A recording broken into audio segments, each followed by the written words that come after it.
미 육군참모총장 맥스웨일 테일러 대장이 10월 16일 우리나라에 도착했습니다. 장군은 입경에 앞서 진해별장으로 이 대통령을 예방했으며 공항에 나온 우리 장성들과 악수를 나누며 마치 고향에 온 것 같다고 말했습니다. 그리고 장군은 다음 날인 17일 한국군 제6군단을 방문하여 임전태세를 갖춘 우리 국군의 이모저모를 시찰했습니다.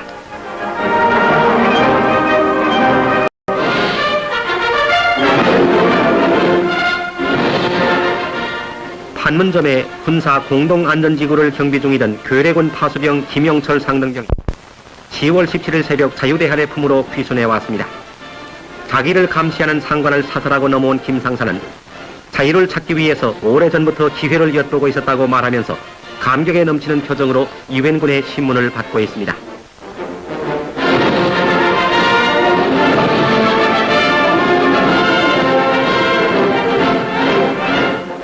그리고 최군에 귀순해온 전 괴뢰군 소조와 김동렬군은 10월 22일 우리 기자들과 만나 자유대한으로 돌아온 소감을 다음과 같이 말했습니다. 지난 시기에 과거로 충분히 회복해서 나도 그런 완전히 대한민국 국민으로서의 그런 자격을 소유할 수 있는 이러한 길을 열어준 데 대해서 제일 그런 기쁘게 생각합니다. 그리고 여기 와서 많이 생각한 것은 물론 북한에 있을 때도 일반적으로서는 생각했지만은 실질적 면에서 많이 느낀 것은 공산주의자들이 그런 허위 선전에 비해서 대한민국에 내와서 내가 실제 본바에 의한다면 아주 말할 수 없는 그런 천연지 하나가 있었습니다. 여기는 우선 시내라든가 그런 농촌 생활 부면에서 뿐만 아니라 일체 그런 문화 생활에 있어도 완전히 그런 인민을 토대로 하고 있다는 것, 이런 게 아주 감명 깊은 점이었고. 제5회 전국 국민학교 아동 무용 콩쿨 대회가 10월 16일 이화여자중학교 노천극장에서 벌어졌습니다. 춤 잘 추는 아동 443명이 참가한 이 화려한 무대에서 어린 무용가들은 어른들도 놀랄 만큼 훌륭한 춤을 보여주었습니다.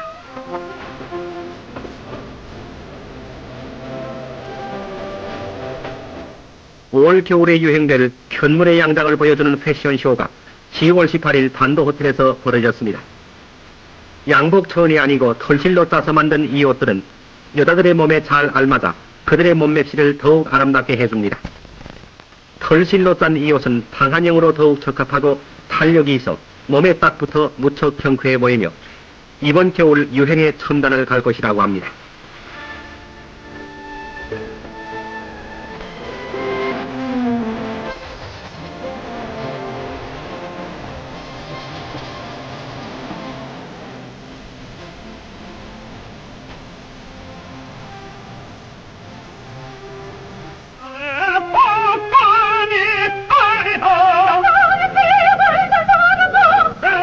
오페라 토스카가 10월 11일부터 8일간 국립극장에서 공연되어 대성황을 이루었습니다. 비장한 낭만극 토스카의 술란한 무대는 관객들을 열광케 했습니다.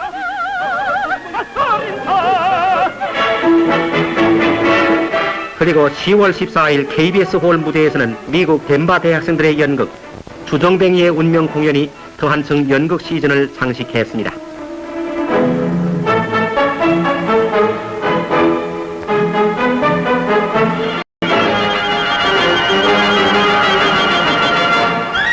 연간 6,000톤의 종이를 생산하는 삼풍 제지 공장이 건설되었습니다.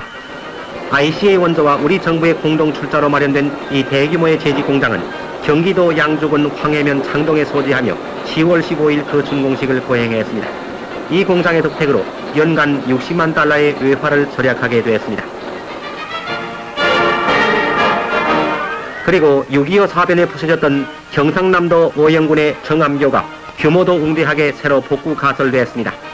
남강에 가설된 이 다리는 미국의 원조와 우리 기술로서 복구되어 10월 10일 그 개통식을 올렸습니다.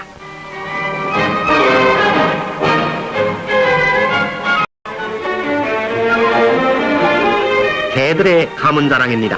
전국 축견종합전시회가 10월 19일 시내 교재국민학교 교정에서 벌어졌습니다. 혈통을 자랑하는 견공들 83마리가 저마다 특징과 성품을 뽐내며 인기를 다투었습니다. 또한 10월 16일부터 4일간 공보실 중앙공보관에서는 새해 전시회가 베풀어졌습니다. 240마리의 각종 새가 모여 가지가지의 목소리와 몸맵시를 자랑하여 새 기르기를 즐기는 시민들의 흥미를 더욱 돋구어 주었습니다.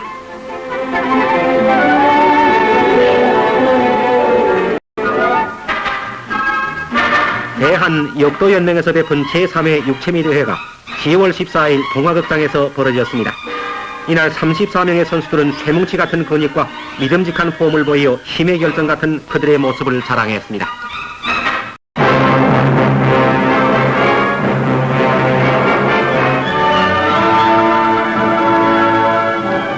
제261대 로마 교황 비오 12세가 뇌혈로 말미암아 그의 하계별장에서 서거했습니다.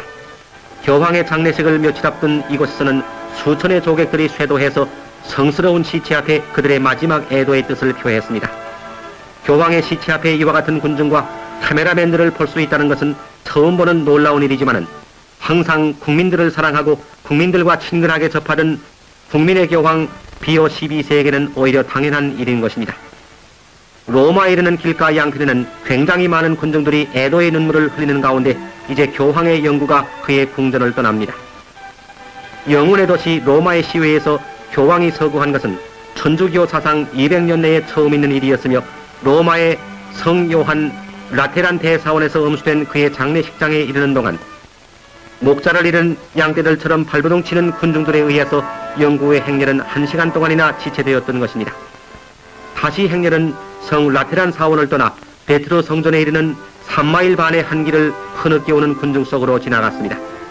오늘날 20세기 사회에 다른 어느 곳에서도 볼 수 없는 장엄하고 성대한 비오 12세 최후의 행렬이 길가 양편에 늘어선 수백만의 눈을 적시면서 영혼의 도시 로마를 슬픔으로 뒤덮고 20세기의 정신적인 지도자 비오 12세는 전 세계 인류로부터 가장 경건한 애도 밑에 해돋음으로 가는 성 베트로 대성전의 납골소에 안장되었습니다.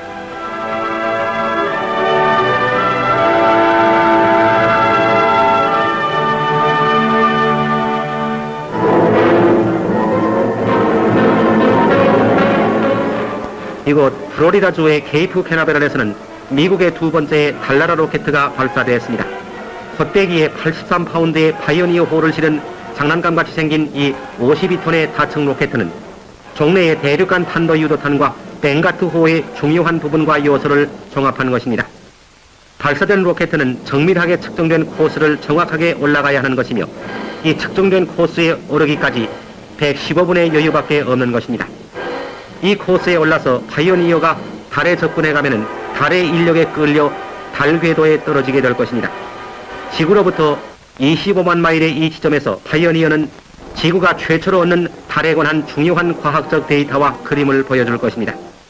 스푸트니크나 엑스플로러를 막론하고 재래의 어떠한 유도탄도 지구로부터 2,500마일 이상을 가지 못했으며 어떠한 로켓도 4,500마일 이상을 가지 못했다는 사실을 고려할 때 이번 파이오니어의 발사야말로 실로 야심적인 실험이라고 아니할 수 없는 것입니다. 그런데 로켓은 너무 급한 각도로 발사돼서 속도가 매초 800피트씩 감소되었습니다. 일찍이 콜럼버스는 아메리카 대륙을 발견했지만은 바야흐로 미국의 과학적 우주 정복의 꿈은 파이오니어에 의해서 거의 실현될 가능성을 기약하게 되었으며 바로 다음 달에 다시 발사될 미국의 세 번째 달나라 로켓은 전 세계의 기대와 주목을 집중시키고 있는 것입니다.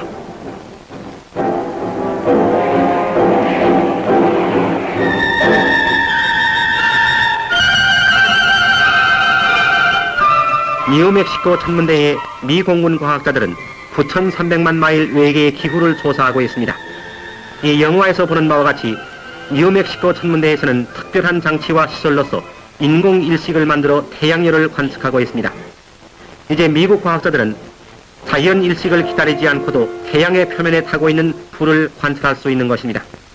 이 소위 태양의 홍염이라고 불리우는 것은 태양의 표면을 어둡게 해 보이는 것입니다. 태양으로부터 발사되는 가스는 수백 수천 마일의 외계로 퍼져서 지구의 대기권에까지 날아오는 것입니다. 이와 같은 태양 표면의 현상이 지구의 기후에 영향을 준다는 것을 단순히 알고만 있던 과학자들은 이제 이와 같은 관찰을 통해서 태양 표면의 여러 가지 현상과 지구에 미치는 그 영향을 충분히 이해할 수 있게 되었으며 또한 태양계의 한가운데서 일어나는 기후의 여러 가지 현상은 북방의 문제와 더 크게 관련을 갖는 것이라고 확신하게 되었습니다.